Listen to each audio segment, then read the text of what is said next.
अस्सलाम वालेकुम dear friends. अगर आप हमें फॉलो करें तो आपको पता होगा कि हम एक सीरीज़ पे काम कर रहे हैं कि जिसमें हम आपको ट्रेनिंग दे रहे हैं, आपको गाइड कर रहे हैं कि आप किस तरह एक टीचर बन सकते हैं। मतलब पीएसटी, सीटी, DM, eighty, TT, PT, SST, कारी और कारिया के लिए हम आपको ट्रेन कर रहे हैं। जो लेक्चर नंबर फर्स्ट था हमारा, उसमें हमने आपको एक 30 मिनट्स की पूरी गाइडेंस दी थी कि ये टेस्ट होते किस तरह है और ये इसमें हमारे स्ट्रेटजीज़ और टिप्स आपके लिए क्या है। तो सारा हमने एक्सप्लेन किया था, तो आप इसको ज़रूर वॉच करें। फिर हमने पास पेपर शुरू किए थे और मैथमेटिक्स सेक्शन अभी हम सॉल्व कर रहे हैं।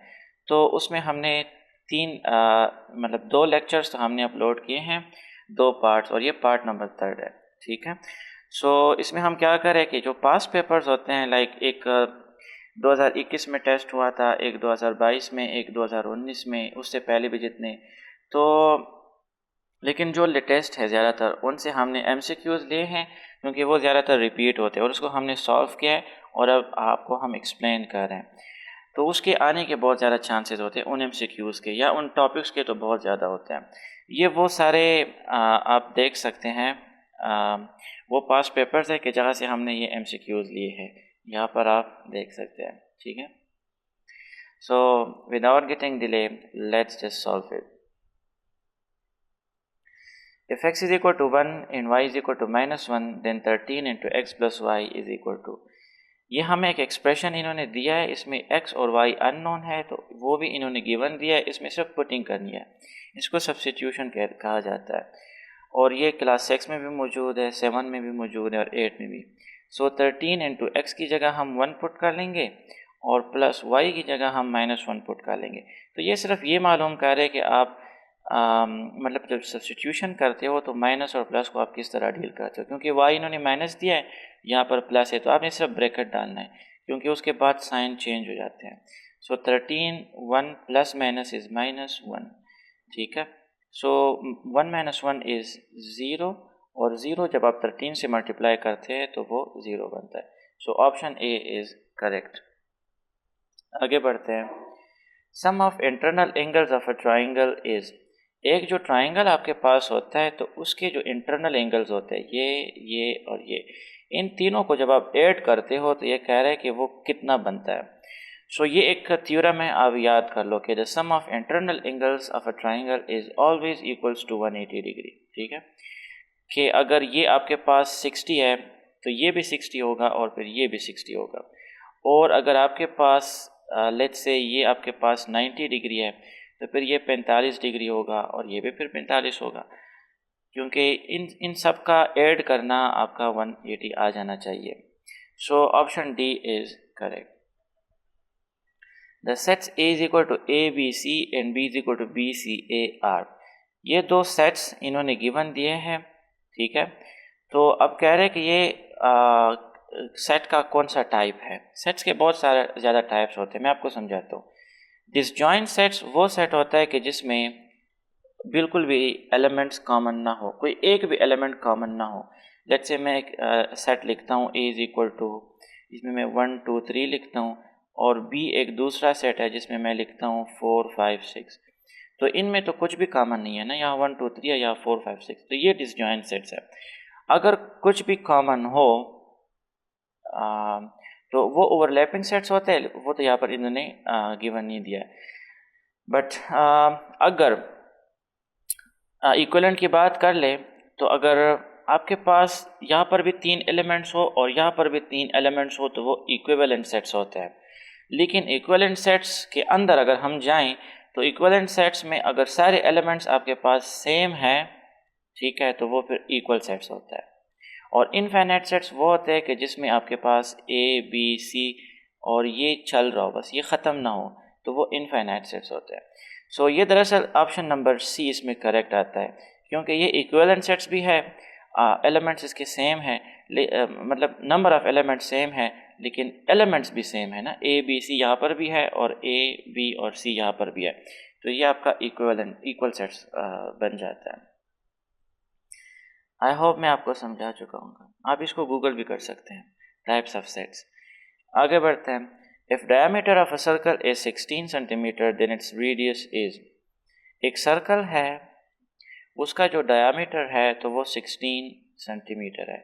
तो उसका रेडियस कितना है? रेडियस सेंटर से यहाँ तक होता है ना, तो जब दो रेडियसेस ऐड होते हैं तो एक डायमीटर बनता है। ये दो रेडियसेस जब ऐड होते हैं तो एक डायमीटर बन जाता है। So diameter is actually equals to 2 radius. ठीक है, तो यहाँ पर हमने रेडियस फाइंड करना है। सो रेडियस यहाँ पर रहेगा 2, हम इस तरफ लेकर आएंगे, यहाँ पर 2 मल्टीप्लिकेशन में है, इस तरफ ये डिवीजन में आ जाएगा। So now this r is equal to d divided by 2। तो d कितना है? d आपका 16 सेंटीमीटर है, तो 16 सेंटीमीटर को आप 2 पे डिवाइड कर लो। सो 2 8 आर 16, सो 8 सेंटीमीटर आपका आंसर बन जाता है। ठीक है, आगे बढ़ते हैं। अ cube has dash equal square faces.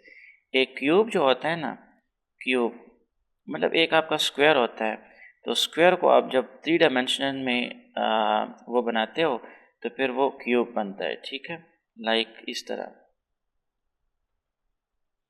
तो ये कह रहे कि इस क्यूब के इक्वल स्क्वायर फेसेस कितने होते हैं। तो अगर हम क्यूब की बात कर ले तो ये एक नीचे वाला फेस हो गया, ठीक है, एक ऊपर वाला, एक इस साइड वाला, एक उस साइड वाला, और एक मतलब उस तरफ का जो साइड है ये वाला, और एक ये फ्रंट वाला साइड। तो ये टोटल 6 साइड्स हो गए ना। तो एक क्यूब के टोटल इक्वल स्क्वायर फेसेस जो होते हैं तो वो 6 होते हैं। ठीक है, मैं और भी अगर आपको बता दूं तो इसमें इसमें आपके कॉर्नर्स कितने होते हैं और एजेस कितने होते हैं वो भी दरअसल कभी कभार आ जाता है टेस्ट में। तो कॉर्नर्स इसके आप याद कर लो, एक कॉर्नर ये हो गया, दूसरा ये, 3 4 5 6 7 और 8, इसके टोटल 8 कॉर्नर्स होते हैं। ये भी आप अपने पास सेव कर लो, मतलब याद कर लो या लिख लो। अब इसके एजेस कितने होते हैं? तो एजेस, ये एक एज हो गया, ये दूसरा, तीसरा और चौथा। तो चूंकि इसके 4 साइड्स होते हैं और हर साइड में 4 एजेस होते हैं, तो 4 4 ज़ार सॉरी 3 इसके साइड्स फिर हो गए ना, एक और ये, क्योंकि ये 2 बार आ जाता है, एक एज 2 बार आ जाता है ना, दोनों साइड्स में। तो ये 3 बार होता है। सो 3 4 ज़ार 12, तो 12 टोटल एजेस होते हैं। आप काउंट भी कर सकते हैं, 1 2 3 4, फिर ये 5 6 7 8 9 10 11 और 12 टोटल इसके एजेस हैं। ठीक है, सो कॉर्नर्स इसके आपके पास हो गए 8, 6 इसके हो गए फेसेस, ठीक है, या सरफेसेस भी कहते हैं, और 12 इसके आपके एजेस हो गए। तो ये 3 एमसीक्यूज आप ध्यान में रख लो। आगे बढ़ते हैं। ये क्यूब है, एक क्यूबाइड भी होता है। ठीक है, तो क्यूबाइड और क्यूब में सिर्फ ये फ़र्क है कि ये स्क्वायर फेसेस होते हैं और वो रेक्टेंगुलर फेसेस होते हैं। क्यूबाइड कुछ इस तरह का होता है। इसके लिए फिर अपने फार्मूलाज भी है, वो मतलब एरिया फाइंड करने के लिए, वॉल्यूम फाइंड करने के लिए, तो वो आपने याद करना पड़ेगा इन टेस्ट के। ये एक क्यूबाइड है। आगे बढ़ते हैं। Area of a parallelogram is 36 metre square if the length of its altitude is 4 metre then its base is. एक आपका पैरेललोग्राम है। पैरेललोग्राम कुछ इस तरह होता है ना, कि जिसमें आपका जो एरिया है तो वो 36 मीटर स्क्वायर है। If the length of its altitude, ये इसका एल्टीट्यूड है ना, एल्टीट्यूड मीन्स हाइट, जो बिल्कुल 90 डिग्री पे बनता हो, बिल्कुल शॉर्टेस्ट हाइट जो होता है, तो वो एल्टीट्यूड होता है। सो आई मीन लॉन्गेस्ट जो हाइट होता है 90 डिग्री वाला। तो 4 मीटर वो आपका 4 मीटर है। अब ये कह रहे हैं कि इसका बेस कितना है, ये आपका बेस है बी। तो एरिया ऑफ अ पैरेललोग्राम अगर आप देख लें तो वो बराबर है, जब आप इसको ये जो आपका बेस होता है, बेस मल्टीप्लाई बाय जो आपका हाइट होता है बी एच। दरअसल ये जो आपका वो है पैरेललोग्राम है, इसको जब आप 2 पे डिवाइड करते हो तो इसमें 2 ट्राइंगल्स बनते हैं ना। तो एक ट्राइंगल के लिए एरिया अगर आपको याद हो तो वो हाफ बी एच है ना। तो ये हाफ बी एच कहाँ से निकला? ये दरअसल इस पैरेललोग्राम से निकला है, क्योंकि पैरेललोग्राम में 2 ट्राइंगल्स बनते हैं। तो पैरेललोग्राम को अगर आप 2 पे डिवाइड कर लो तो वो एरिया ऑफ 1 ट्राइंगल बन जाता है। So this is the area of a parallelogram B H. तो इसमें हमने एच फाइंड करना है, altitude means height. So sorry height तो गिवन है, बेस हमने फाइंड करना है बी। तो ये बी जब हमने फाइंड करना है ये अपनी जगह रहेगा, यहाँ पर ये एरिया है एच इस तरफ आ जाएगा। So area of a parallelogram divided by H, यहाँ पर एच मल्टीप्लिकेशन में है, इक्वालिटी की इस तरफ आएगा तो ये डिवीजन में आ जाएगा। So now base is equal to area of a parallelogram is 36 metre square divided by height कितना है 4 मीटर। सो 4 9s आर 36 और ये मीटर जो है स्क्वायर के साथ कैंसिल हो जाता है। सो 9 मीटर आपका आंसर रह जाता है, 9 मीटर। ठीक है, आई होप इसकी आपको समझ आ गई होंगी। आपने बस ये याद करना है कि area of a parallelogram is base cross height.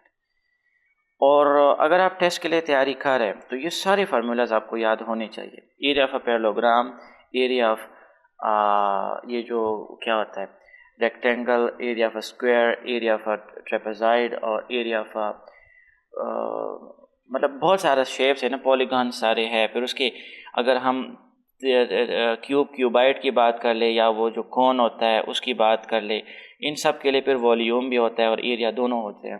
तो ये सारे फार्मूलाज आपने याद करने हैं। For any number x the value of absolute plus minus x, ये जो एब्सोल्यूट होता है ना इसका काम यही होता है कि ये अगर इसमें प्लस साइन हो या माइनस हो उसको प्लस बनाना, उसको पॉजिटिव बनाना, मतलब साइन को ख़त्म करना, इसका काम है ये जो एब्सोल्यूट होता है। ठीक है, और एब्सोल्यूट x है तो एब्सोल्यूट x की जगह कोई भी वैल्यू हो सकती है। तो इस ये दरअसल होता है कि अब जब एब्सोल्यूट से वैल्यू निकालते हो तो वो स्क्वायर हो जाती है। अगर ये माइनस एक्स है ना तो ये माइनस एक्स होल स्क्वायर बन जाएगा और फिर अंडर रूट।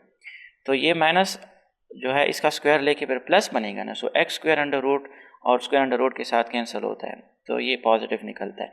आप इसमें नेगेटिव वैल्यू डालते हो या पॉजिटिव, एब्सोल्यूट हमेशा उसको पॉजिटिव कर देता है। तो इसमें ये एक्स वाला ऑप्शन सही है। 7/4 डिवाइडेड बाय 77/8 डिवाइडेड बाय 30/5। पहले हमने इस ब्रैकेट को सॉल्व करना है फिर उसको सॉल्व करना है।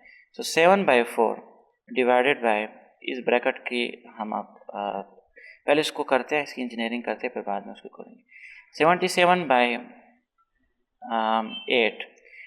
अच्छा, जब आपके पास फ्रैक्शंस हो तो फ्रैक्शंस को डिवाइड करना बड़ा मुश्किल होता है, तो हम क्या करते हैं कि इस डिवीजन को हम मल्टीप्लिकेशन में लेकर जाते हैं और फिर ये जो आपके डिवीजन के बाद जो नंबर होता है उसको हम एक्सचेंज करते हैं। लाइक डिनोमिनेटर को ऊपर लेकर जाते हैं और न्यूमरेटर को हम नीचे लेकर आते हैं, इसको हम इन्वर्ट कर देते हैं। सो 5 ऊपर चला जाता है और 30 नीचे आ जाता है जब आपने इसको मल्टीप्लिकेशन बनाना हो। अब देखते हैं अगर कुछ कैंसिल होता हो तो हम कर लें। सो कुछ भी कैंसिल नहीं होता है। 5 1 ज़र 5, 6 5 30, तो 1/6 बनता है। अच्छा, अब 7/4 अपनी जगह डिवाइडेड बाय, और ये 1 जो है 77 के साथ मल्टीप्लाई हो जाएगा, सो 77, और नीचे 6 जो है वो 8 के साथ मल्टीप्लाई हो जाएगा। सो 6 8 ज़ार 48। ठीक है, अब अगेन हमने वही चीज़ करनी है। अब ये सिर्फ यही चेक कर रहा है कि इन्होंने क्लास 7 पढ़ा है कि नहीं, क्योंकि ये क्लास 7 में मौजूद है कि जब आप फ्रैक्शंस करते हो तो फ्रैक्शन, ये 6 में भी मौजूद है कि जब आप डिवीजन करते हो, डिवीजन में फ्रैक्शंस जब होते हैं तो उसको आप दरअसल मल्टीप्लिकेशन में लेकर जाते हो और फिर वैल्यूज़ एक्सचेंज करते हो। ठीक है, 7/4।